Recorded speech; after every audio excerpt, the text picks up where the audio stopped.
اگر هم یک دخترم میبینی حسنش مثال مفتونت میکنه. باز اشکال از بسیاری برادرای ما همین عاشق جمال شدگی، عاشق زیبایی شدگی. خیلی تبریک و تهنیت میگویم و از خداوند بسیار بسیار مهربان خواهان او هستم که خداوند این حیاتی را که داملای عزیز در دعاهاشون برای این خواهر ما دادن خدای مهربان اجابت فرمایه و برادر ما حاجی بیگی جان همیشه از زندگی های خوبی فرزندکاش دائم خوشنود نگه داره و جمع این آیله را، جمع این برادر را خدا هر جا باشد در حفظ امانش الله مهربان نگهبان باشد. برادر عزیز و گرامی حقیقتا با مقصود گفتن وقت بسیار بسیار زیقه. فقط دو میسته از همین شیخ سعدی حتی در ذهن آمد همه را میگم انشاءالله دعا میکنیم. شیخ سعدی گفتن که بیبر از پریچهره زیشت خوی، بیبر از پریچهره زیشت خوی زنی دیو سیمای خوشتر عجوی. برادرای عزیز و گرامی اگر چندی امروز هم در زمان ما در عکس این مصرع ها آمدگیه حضرت میگه ببر از پریچهره زیشت خوی. اگر هم یک دخترم میبینی حسنش مثال مفتونت میکنه.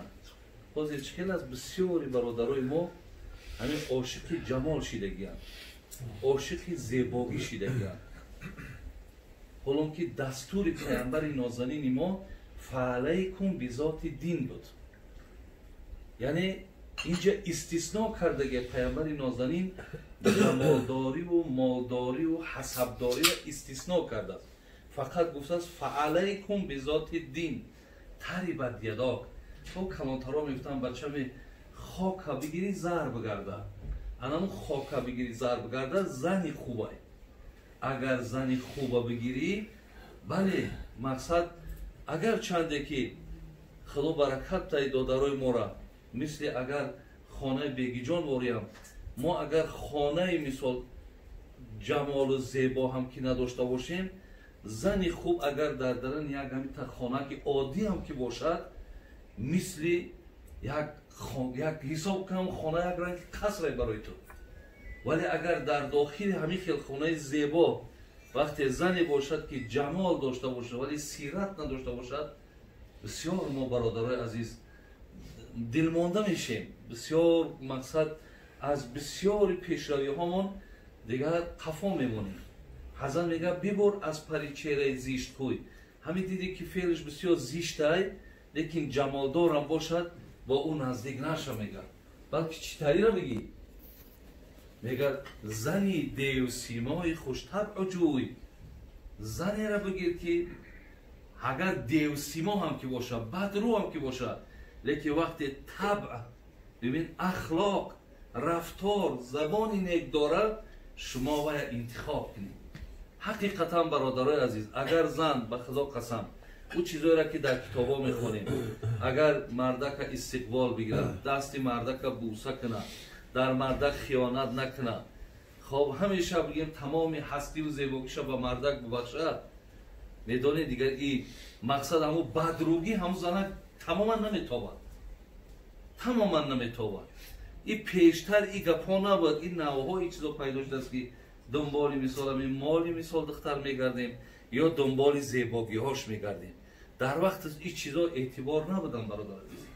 از این لحاظ یعنی همیشه اگر امروز دادرای ما کم ترک همو نقشه هاشون بگید یا اندیشه هاشون ایواز کنن که اگر ماها فقط دیندار اگر دنبالش بگردیم پاک دامن اگر اینجا در وقتی ای فرزندای خیلی برومند و از مردکای در راه دین خدمت کردگی گفتن از مادرای خوب به دنیا آمدگیان اگر ما جهتی همو خوبیش نگاه کنیم زیباییشانی انشالله در دنیا ما و شما سعادتمند میشیم.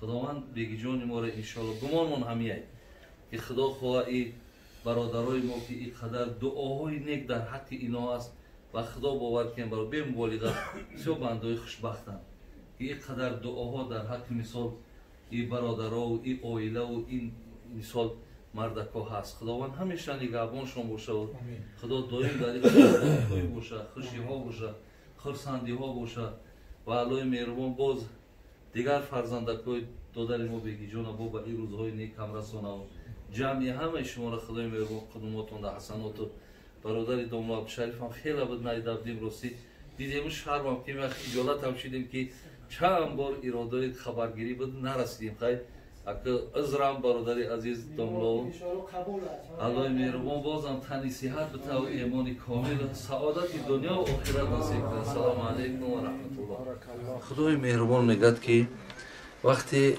یک زنی را تو برای زندگی انتخاب میکنی، مثلا خواهر ما را شما برای زنی انتخاب کردین، خداوند میگه که وقتی انتخاب که کردی با این میگه باید تو مناسبت بهترین داشته باشی. این بالمعروف باید مناسبت میگه در زندگی بسیار نیک باشه، معاملت میگه به نهایت باید خوب باشه. با کلان سالان میگن کن تقرب تا توانی که ایشانن آگاه از جوانی. ولی همین زندگی خوب دادر عزیز آدما دعا کنن باید که خدای ما را زندگی خوب بده. اگر معامله خودت معامله خواهرمان اگر یک خیل باشد، نقص باشد، یا دیگر را فهمین یا دیگر را حرمت کنین، به خدای مهربان قسم شما هر روزتون بهترین روزه، بهترین روزه. یکی خدای نکرده اگر معامله ها را بد کردین، مناسبت ها را بد کردین، هر روز شما رنگ سال میگذره. زین لحاظ الله مهربان گفته است که مناسبت خوب که حتی در دوام آیت بین چی میگه؟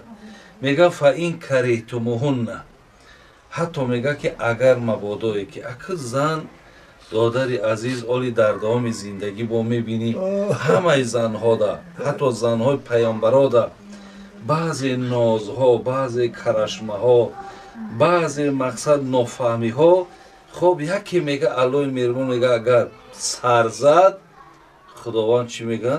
فعسا ان تکرهوا شیئا، هیچ وقت میگه فکرت عوض نکرد در رو مقصد آدم میان شبستاوی این نمیشوه من قطعی این نمیتونم این مثال دیگه در کار نیست. الله میگه هیچ وقت این نیتها را در پیش نکن. مرد باید میگه در هر یک کاری که مثال میبینی یکان کارهای میده بسیاره در حال میگه آدم غضبناک نشود، زیرا میگه اگر یک کاری زن غضبناکت کرد کار دیگری داره با راضیت میکنه. یعنی انسان باید از اینها دادرای عزیز باید خوب استفاده بریم. همچنان خواهر عزیز شما دم با این روزها و ساعتها مبارکتون شوه و همین گویم فردوسی در شاهنامش یک مصرع ها داره که مصرع یا همش معنای قرآن و حدیث هست. میگد که بهین زن در جهان آن بود که پیوسته با شوی خندان بود. مگو این سخن را نه پا و سر است، حدیث و سخنهای پیغمبر است. فردوسی میگه من بگم تا که بهترین زن کدام زن است. این آزی بچه های ما را اگر بگوید انا چخیری زن میگیری یا مالدار میکوه یا جمالدار میکوه یا پشتش پدرش اولادش با قوت باشه و خب مردم این خیلی اهمیت میده. لیکن حضرت فردوسی روین میگه بهترین زن همون زنی هست که پیوسته با شوی خندان بود، اگر به شرطی که رضاگی شوهرش دریافته. رضاگی شوهرش مثال همیشه در تکاپو بعد از آوردن رضاگی شوهرش عزیزای خدا میگن این بهترین زن است.